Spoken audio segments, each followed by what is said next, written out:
Before the MCU, before Sam Raimi's Spider-Man, and before Bryan Singer's X-Men, there was Blade, which was the first successful Marvel movie adaptation critically and financially. But if Blade had failed, which came very close to happening, we wouldn't have had any of those aforementioned films, and certainly not the MCU as we know it today, as Marvel bet the farm on the vampire hunter while they teetered on financial collapse. So let's go back and find out how Blade saved Marvel and opened the door for the MCU. The Marvel Cinematic Universe is one of the greatest achievements in cinema history, and the multi-billion-dollar jewel in Disney's crown. Its logo alone at the start of a film or a trailer is enough to elicit cheers from an audience. That's how strong its brand has become. However, in the 80s and 90s, the Marvel logo and brand wasn't exactly synonymous with success. Before Marvel decided to take things into their own hands and self-produce their own films, starting with 2008's Iron Man, they used to license out their characters to Hollywood studios and television networks who would then adapt them however they liked into series or feature films. And the results for the most part were pretty terrible. You can thank George Lucas and the writers of Temple of Doom for Howard the Duck, which is not only considered one of the worst films ever made, but also has the honor of being Marvel's first modern feature film. Although to be fair, the film was initially envisioned as a cartoon before Lucas pushed for live action. After it bombed, Marvel's next film would be The Punisher, starring acting virtuoso Dolph Lundgren as Frank Castle, although you'd hardly know it since the director of the film refused to let Lundgren wear Punisher's iconic skull shirt, feeling it would look too silly and comic booky. In the United States, the movie would go straight to video. The low-budget Captain America would follow, but would sit on the shelf for 2 years before being released. It too would take several liberties with the source material. And last but not least, the Fantastic Four would be hurried into production on a shoestring budget with no intention of ever being released, so that producer Bernd Eichinger could retain his option on the property, which was set to expire. None of this seemed to matter much for Marvel in the early 90s though, as their comic book business was doing huge numbers, thanks to a surge of speculative collectors buying up multiple editions of comics and hoarding them up in the hope that one day in the future they'll be worth a fortune, as they watched as comics from the golden age were now selling for thousands. To meet this demand, publishers like Marvel saturated the market with countless titles and variants, resulting in a decrease in quality but an increase in quantity. In 1993, Sandman writer Neil Gaiman gave a speech to a few thousand retailers warning them that the current comic book market was a bubble that would eventually pop. Not long after, he'd be proved right. Just before this, Marvel went on a massive $700 million spending spree, acquiring trading card companies, a distribution outfit, and a significant stake in Toy Biz, a toy maker led by Avi Arad, a name familiar to most Marvel fans today for all the wrong reasons. However, this ambitious move left Marvel burdened with substantial debt and minimal revenue to offset it, ultimately leading them to file for bankruptcy. With the comic book market dried up, Marvel realized that the future lay in film and proposed merging with Toy Biz to launch Marvel Studios, hoping to finally get the company's most famous characters on the big screen to mirror DC's success with Superman and Batman. As Arad took control of film production, he sought to assert more control and influence in the production process to avoid the previous disastrous attempts by Hollywood studios to adapt Marvel properties on their own. And while it may seem obvious now, at the time Arad would struggle to convince Hollywood executives of the cinematic value of Marvel characters, saying it was literally a daily fight trying to open people's eyes to what was right in front of them. Eventually, Arad would succeed, and the first film Marvel Studios would package and license would be Blade. However, the studio that licensed the character, New Line, originally considered making Blade more of a spoof film, and even wondered whether they could make the character white to appeal to a wider audience. Are you out of your damn mind?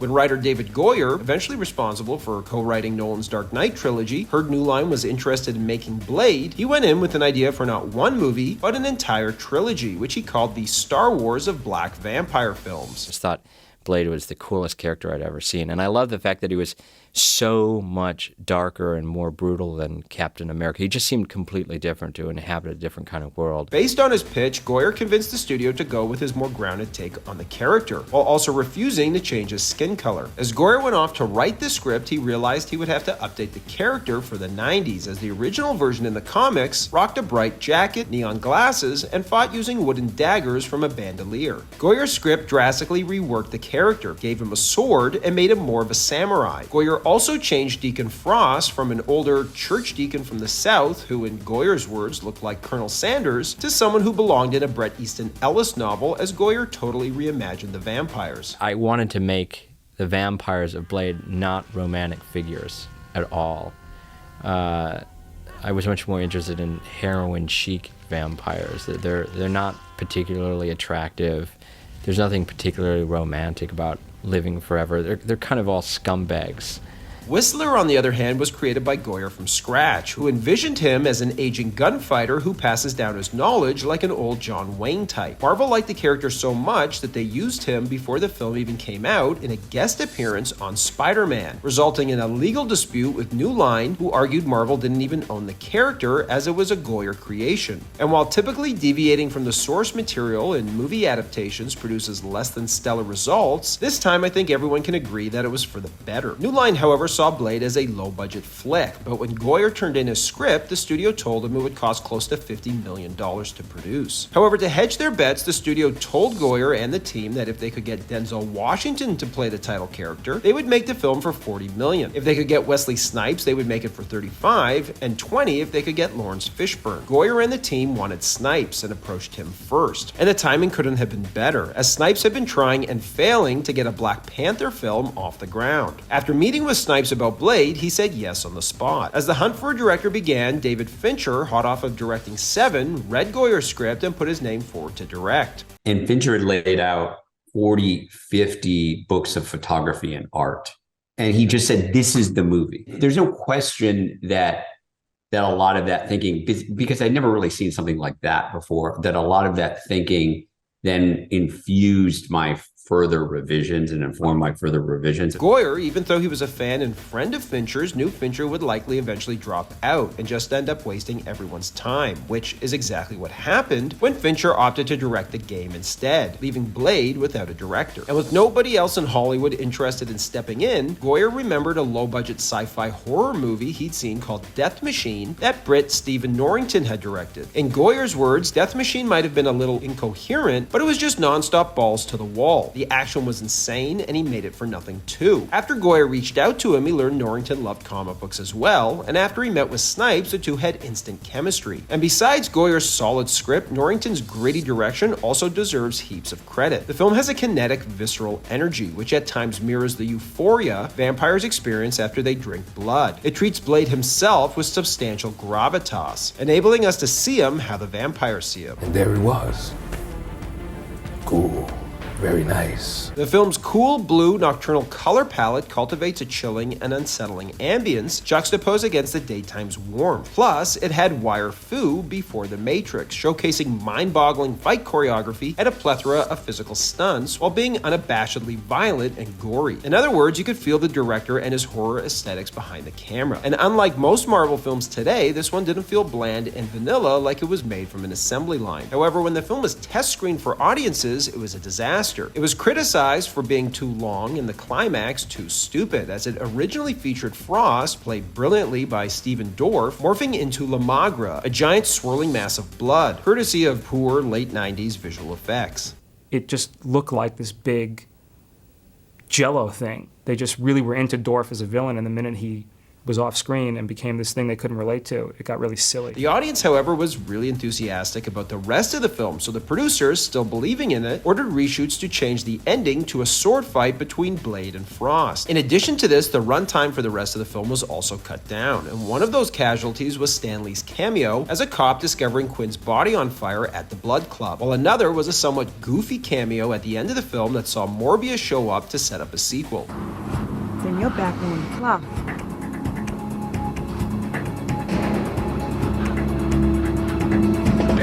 It's important to put Blade's release in historical context. The cheesy Steel, starring Shaquille O'Neal, had come out a year before and bombed, followed by the incredibly campy Batman and Robin, which almost killed off the comic book genre completely. Not to mention the string of awful Marvel films that were still fresh in our collective memory. So before Blade came out, many thought it would bomb. Fortunately, those worries were unfounded. Not only did it soar in commercial success, but it also received critical acclaim, demonstrating a continued hunger for comic book films. It's a good-looking picture, it has high energy, and the vampire stuff adds just enough detail to give the movie texture. I liked it. I did too. High energy might be an understatement. Additionally, Blade proved that you could make a successful film from a lesser-known comic book character, which would eventually pave the way for the likes of Iron Man and Thor. Its grounded take on the character would also influence the tone of both X-Men and Spider-Man, which would be Marvel's next films that they would license out to Fox and Sony respectively, with each studio eager to mirror the success of Blade. But even though all three of these films were hits, the profits Marvel saw by licensing them to studios to produce were minimal. Avi Arad lamented that they were giving away the best part of their business as they sat on a gold mine but struggled to reap the rewards. That's when entertainment executive David Maisel sat down with Marvel and intervened, suggesting they should produce their films themselves, retain 100% of the profits, and mirror the interconnected nature of the comics, allowing for crossovers and team-ups. It was an idea that could, in theory, be worth millions. And while Maisel was immediately made Marvel Studios president to execute his vision, he was wrong about one thing. His idea wasn't worth millions, but rather billions. And none of it would have happened without the success of Blade. Thanks for watching, everybody, and don't forget to like and subscribe to Bullets and Blockbusters for more great content.